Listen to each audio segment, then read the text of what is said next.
Assalamu alaikum. Senior 2, hope you all are fine.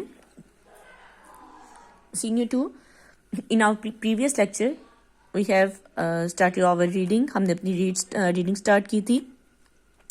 Reading में हमने page number पढ़ा था 2 and 3 and 4.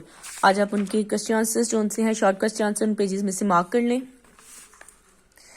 सबसे पहला जो शॉर्ट क्वेश्चन आंसर हमारे पास बन रहा है उस रीडिंग में से है वो है डिफाइंड कंप्यूटर.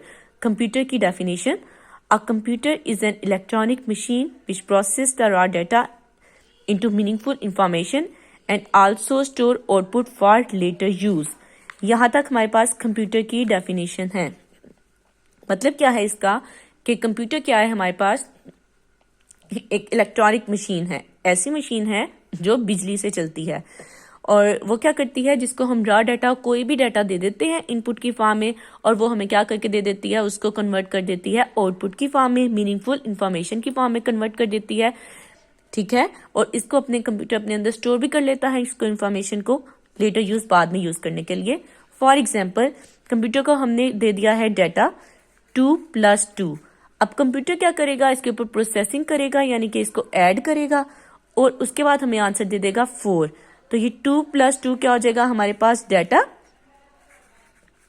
और 4 हमारे पास क्या हो जाएगी, इंफॉर्मेशन हो जाएगी. ओके, ये है हमारे पास question number 1, define computer.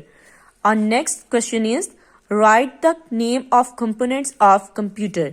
Computer के कंपोनेंट्स के नेम बताने हैं तो वो हमारे पास क्या आ जाएगा, software and hardware. The name of two components of computer are hardware and software. Our next question is define software. Define software. Question number 3. A set of instructions given to the computer to perform specific task is known as software. This is the definition of software. कोई भी set of instruction जो हम computer को दे देते हैं to perform specific task, कोई task perform करने के लिए, तो वो क्या हो जाएगा हमारे पास, सॉफ्टवेयर. लाइक अगर आप वर्ड पे काम करना चाहते हैं, MS वर्ड पे, तो उसका आप सॉफ्टवेयर इंस्टॉल करोगे. आप कोई गेम खेलना चाहते हो, वो गेम खेलने के लिए आप उस गेम का सॉफ्टवेयर इंस्टॉल कर लोगे तो आप गेम खेल लोगे. तो ये क्या होते हैं, सॉफ्टवेयर सेट ऑफ इंस्ट्रक्शंस होते हैं. Next question is define hardware. Question number 4. The physical part of the computer that we can see and touch are known as hardware. Computer का फिजिकल पार्ट जिसको हम देख सकते हैं, जिसको हम टच कर सकते हैं, वो हमारे पास क्या हो जाता है, हार्डवेयर. जैसे कि हमारे पास हार्डवेयर डिवाइसेस होती हैं, उनमें क्या चीज आ जाती है, input devices, output devices, storage devices and communication devices. अब question number 5 is define input devices. Devices which are used to enter data into the computer are known as input devices. For example, keyboard, mouse. वो devices जो computer के अंदर हम data को enter करने के लिए यूज करते हैं वो क्या होती हैं, input devices like keyboard, mouse, digital camera, microphone. Question number 6 is define output devices. The devices which are used to display or present output are called output devices. For example, monitor, speaker, printer, etc. वो devices जो हमें return में data को computer के ऊपर, screen के ऊपर show कर देती हैं, वो हमारे पास क्या हो जाती हैं, आउटपुट डिवाइसेस. जैसे कि हमारे पास है मॉनिटर की स्क्रीन, प्रिंटर, स्पीकर, ये हमें ये चीजें डाटा दे रही होती हैं ना, तो जो डिवाइसेस हमें डाटा रिटर्न कर रही हैं, दे रही हैं, वो आउटपुट डिवाइसेस हैं. Next question is question number 7. Define storage devices. Storage devices hold the data and instructions permanently. For example, floppy disk, hard disk, CVD, USB flash drive, etc.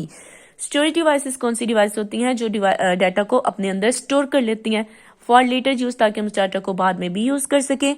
तो जो devices अपने अंदर डाटा को store कर लेती हैं, hold कर लेती हैं, वो होती हैं स्टोरेज डिवाइसेस. जैसे कि आप यूज करते होगे CD, DVD, मूवीज वगैरह को स्टोर करने के लिए, कोई ऑडियो वीडियो को स्टोर करने के लिए, कोई गेम को स्टोर करने के लिए USB फ्लैश भी हम यूज करते हैं. Next question number 8. Define communication devices. Devices which are used to communicate and connect a computer with other computer are known as communication devices. For example, modem. वो devices जो हम use करते हैं communication करने के लिए, एक कंप्यूटर से डाटा को दूसरे कंप्यूटर में ट्रांसफर करने के लिए, तो वो कौन करता है? Communication devices. फॉर एग्जांपल आपके पास इंटरनेट मॉडेम है। अब मॉडेम को आप किस लिए यूज करते हो? मॉडेम को आप यूज करते हो डिवाइसेस को कनेक्ट करने के लिए, दो कंप्यूटर्स को आपस में कनेक्ट करने के लिए, एक कंप्यूटर से दूसरे कंप्यूटर में डाटा को ट्रांसफर करने के लिए आपको इंटरनेट की जरूरत पड़ती है, उसके लिए आप मॉडेम यूज कर लेते हो। Okay, our next question is question number 10, that is define system unit. A system unit is a box where processing take place. It consists of main circuit board, processor, power supply, storage devices, etc. System unit हमारे पास क्या होता है? एक box होता है। उस box के अंदर हमारे पास डिफरेंट डिवाइसेस रखी गई होती हैं। ये बॉक्स किस लिए होता है? ताकि हम अपनी इलेक्ट्रॉनिक डिवाइसेस को डस्ट वगैरह से, डैमेज होने से बचा सकें। जैसे कि ये हमारे पास एक सिस्टम यूनिट है, एक बॉक्स है जिसको हम सीपीयू भी कहते हैं। इसके अंदर सीडी डीवीडी ड्राइव रखी गई है, RAM, processor, graphical card, power supply, motherboard and modem. ये सब चीजें कहाँ पे रखी गई हैं? एक सिस्टम यूनिट के अंदर रखी गई हैं।